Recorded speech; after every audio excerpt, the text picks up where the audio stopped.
Maing buntag diha mga friends. And ano ta? Mid-July na ta, paspas kay panahon.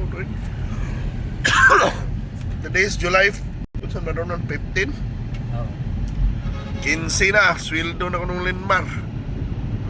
Nagsapi. Wala na murot ba? So mga na itong kung ano na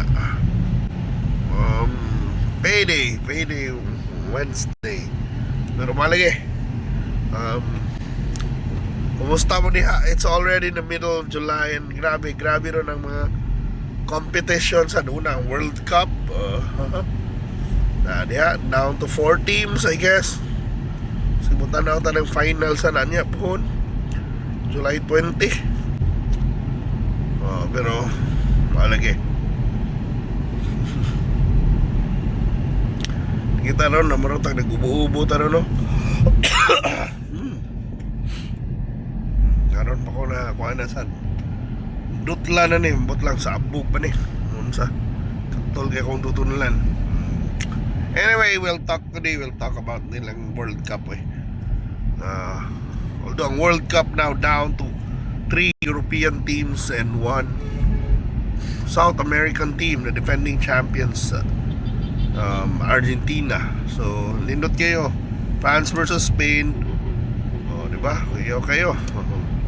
Argentina versus England, rivalries na kuya ni kanang Argentina ug England nakira ba na sa una kanang France ug Spain sige sa nakira sa una sa mga karaang panahon. One will see. Nag-ilog ba ng England ug Argentina sa Falkland Islands. But I don't know kung ano ba. Nindot na mga match up. I mean, bato pas uban mapianing FIFA. Oh yeah, because those are salivating match ups kana bang blockbuster kay na ba. The strong football nations of France, a powerhouse na pero kanang big leagues diha, di ba? England is the Premier League. Yan na yun. Kanang sang Spain na Liga is also really known because kanang one of the two of the best teams, kanang favorite teams kung commercials lang. When it comes to commercial appeal is Real Madrid and Barcelona. Na nasa Primera Liga. Yan na yun. Of course, ang English Premier League is known for to be one of the most followed leagues because na diha Man U, Manchester United, Manchester City, Chelsea, Arsenal, Liverpool. Paano ba? Daghang sa kanang commercial appeal niya, sikat sad kay na sila. Sila na mo one of the, kung value tingali, I think it's the English Premier League kung ay pinaka sikat or pinaka dako sa value sa teams. Anyway, nata diri sa South Road Properties ang tanang traffic alas 8 sado na. And we'll talk about a little also brush about the impeachment, So grabe na ron ang trial ni VP Sara padayon. And I don't know kuan lang ba, mga observations lang, of course, mga just like mga impeachment trial sa una, of course naging sides, naging maglabanay, pero wala kuan sa pakitang gila sa nis mga abogado, di ba? So far makinsa man yung abogado na mabilban, di ba? So far karon mga bata may gisalang na mga abogado. Sila mamang katong bata na nabasa, sinigutan, minuan. Wa pa to nang gawas sa mga tang-an na mga fortune, mga ganis lang luro na kapunan. Sinorte, di ba? Mga ligo ni, mga heavyweights in the legal profession sa Pilipinas. But so far man nagkanog lingaw kay wala ba nasa mga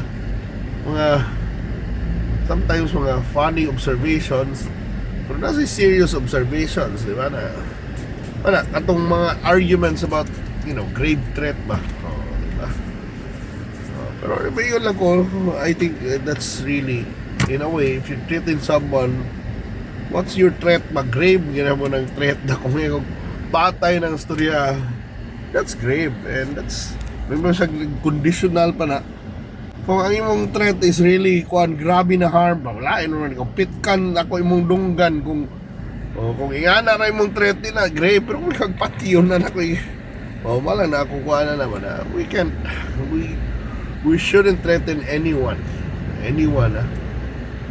with death, but bisa pag may condition pa na ba. Pero mao lagi na, we're not the judges, we'll see unsay kuan na pero yeah, walang na ang kuan na naman aliha di ta magkuan, di ka dapat mag-threaten o patay-patay, diba? Bisan pag may conditional na threat sa imo ha, imo man lagi verbalize gikuan. But that kind of threat ba, is it an impeachable offense? Manay question lang ana. Okay, kasi kita man team normal ka na tao ya kung mo threaten kag presidente, ako anyo ka.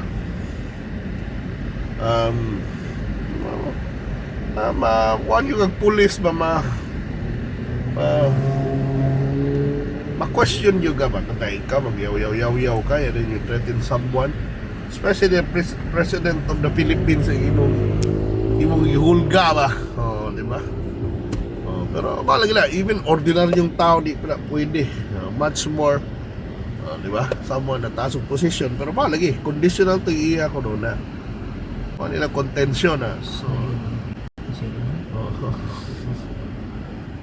pero sige na lang na. In the end, it's now the job of the senator judges. Pero anyway, of course, moingon mo kita kaning impeachment is a political exercise. We're here to listen. Kita mga tao, listen to evaluate kung unsa na lang na para na sa tong future notes. Di ba? Puhon. Okay, puhon ang power, maara na nato mga once every 3 years na natong gahom. Kita na ang gamhanan.